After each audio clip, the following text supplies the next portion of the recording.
Hey guys, Coach Genty here coming at you with a video on how to stay on track with your goals when going out to eat.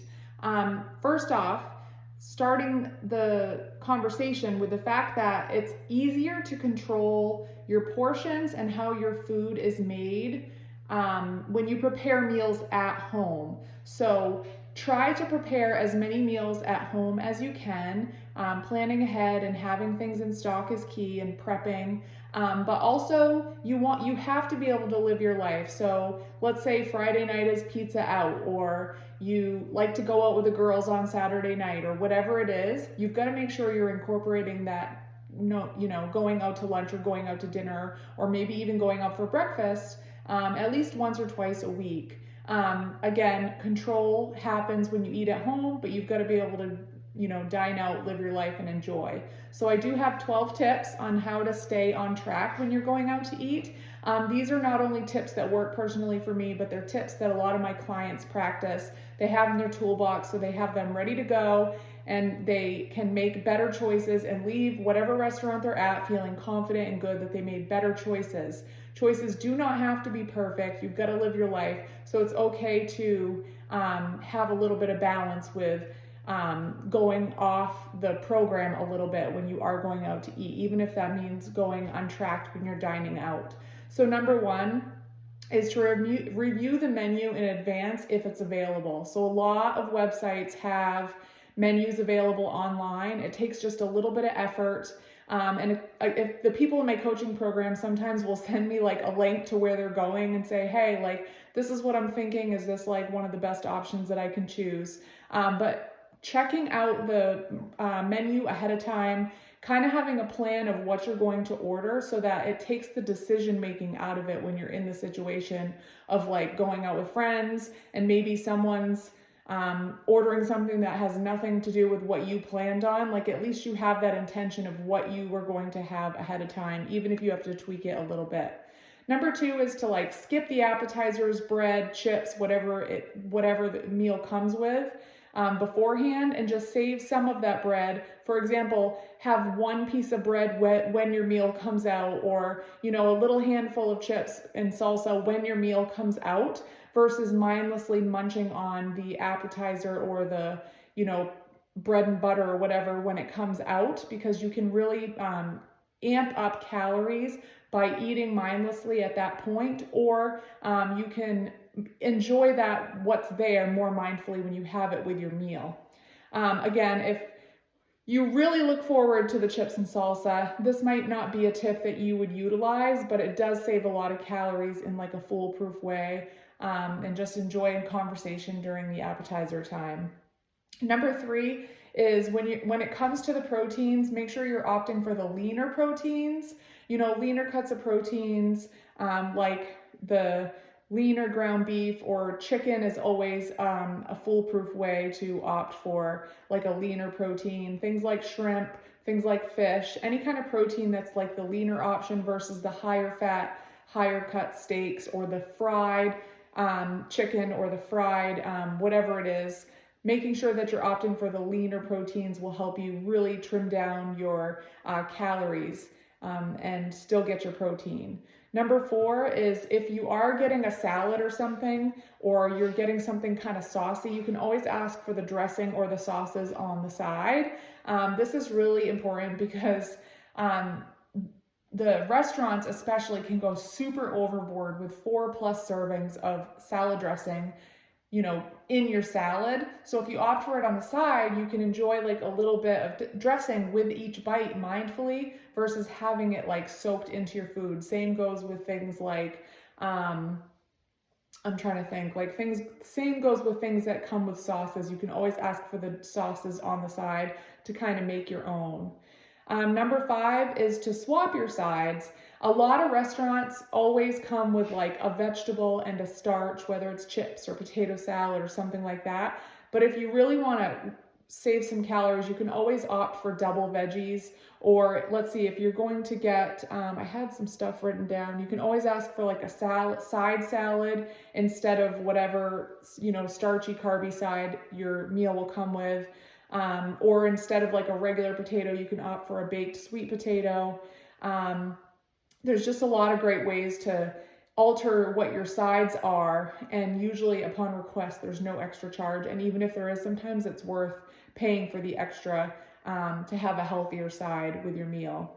Number 6 is to avoid sugary drinks, the things like the soda, the sweetened teas, the lemonades, that kind of thing. Those calories really add up. So you can opt for like either a seltzer water with like lime or lemon, or just regular ice water. You can save tons of calories. Like a lot of sodas and the big glasses that they bring out, typically they contain, 150 to 250 calories for one drink.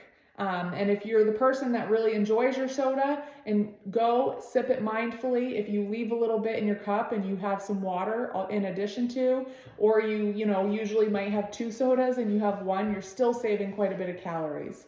Number 7 is to control your portion sizes. Just because the restaurant brings you a big plate of food does not mean you need to eat every little bite.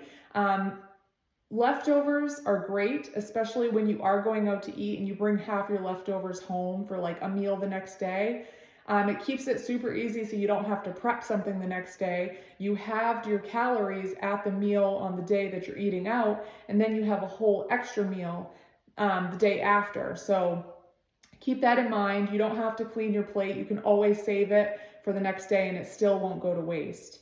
Number 8 is to start your meal with a salad or broth-based soup. So this kind of goes back to like skipping appetizers. If everyone's munching and you really want something to like munch on, asking for your salad as your appetizer, like a side salad loaded with vegetables, will keep you, munching and enjoying. Or broth-based soups are usually very filling, like a vegetable or a minestrone soup, and they typically contain few calories and higher fiber. So opting for those as your appetizer to eat before helps you fill your tummy up on lower calorie food, so that when you do have your meal come out, you're just going to be able to eat it more mindfully. That brings on number 9, is to eat mindfully. So as you're eating your meal, savor every bite, engage in conversation, but just like listen to your body. Like try to stop eating before your body feels overly full. Typically when you have to take a sigh or sit back and take a breath because you're starting to get really full, that's a great time to just like stop eating until you're feeling like 80% full. So you're not overly stuffed and you have room maybe for like something later. And it's just going to help you save a lot of calories that way if you just take the time to slow down and listen to your body. Number 10 is to try to avoid the restaurants that have buffets. Mostly is because those buffets are all you can eat. And they oftentimes, let you go up and pick as much as you want. I personally, like, for example, I love like the Ruby Tuesday salad bar. But if you can like commit to yourself that you're going to only go up to the buffet or the salad bar like once and fill up on what you really want, you can be mindful with it, but it does make it harder to really limit portion sizes when you are getting like an all-you-can-eat buffet style kind of meal. Number 11 is to watch for like the hidden calories you wouldn't think about. One of the major ones is getting things that are crispy, like deep fried. For example, like opting for like the crispy chicken salad. You might think, oh, like the chicken or the crispy chicken sandwich, the chicken is like chicken, right? It's a lean protein. There are so many hidden calories and fat grams in the actual breading that the chicken is fried in and the oils that it's cooked in.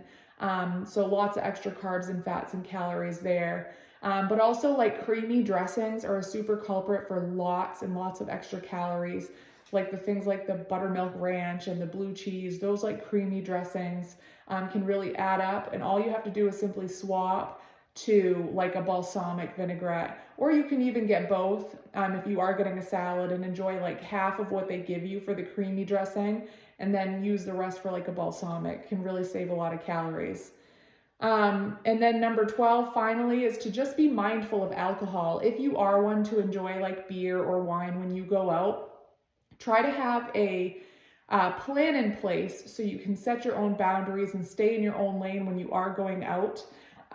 So for example, like, if you are tracking, or even if you're not, just knowing like I'm going to go out and I'm going to enjoy like one beer or one light beverage, and then you're going to switch to water or alternate and have water in between like the two drinks you might plan to have. That's just going to help you not only stay hydrated and feel great and energized the next day, but one drink at a restaurant, especially if it's like one of those concoctions like cocktails, those can pack like 250 to 300 calories sometimes. So opting for like the lighter drink options, like a lighter beer or a lighter cocktail, or just really setting the boundaries for yourself to enjoy. That also, when you do drink too much alcohol, it can lower your inhibitions to like make mindful choices, which might lead to overeating during your meal.